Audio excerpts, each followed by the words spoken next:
Daniel chapter 1. In the 3rd year of the reign of Jehoiakim king of Judah, Nebuchadnezzar king of Babylon came to Jerusalem and besieged it. The Lord gave Jehoiakim king of Judah into his hand, with some of the vessels of the house of God, and he carried them into the land of Shinar to the house of his God.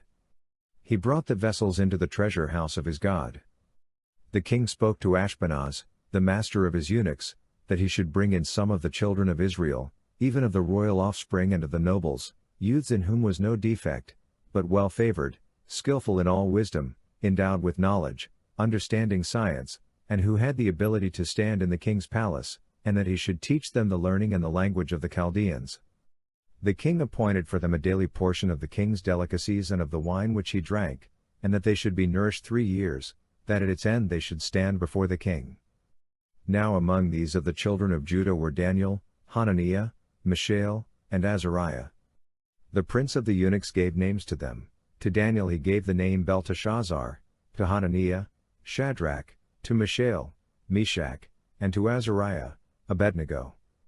But Daniel purposed in his heart that he would not defile himself with the king's delicacies, nor with the wine which he drank.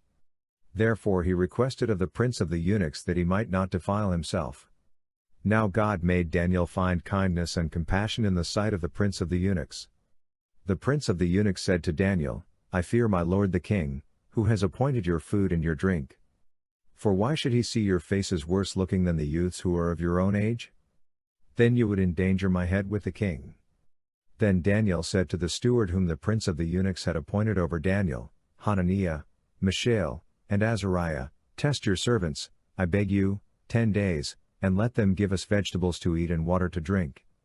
Then let our faces be examined before you, and the face of the youths who eat of the king's delicacies, and as you see, deal with your servants. So he listened to them in this matter, and tested them for 10 days. At the end of 10 days, their faces appeared fairer and they were fatter in flesh than all the youths who ate of the king's delicacies. So the steward took away their delicacies and the wine that they were given to drink, and gave them vegetables. Now as for these 4 youths, God gave them knowledge and skill in all learning and wisdom, and Daniel had understanding in all visions and dreams. At the end of the days which the king had appointed for bringing them in, the prince of the eunuchs brought them in before Nebuchadnezzar.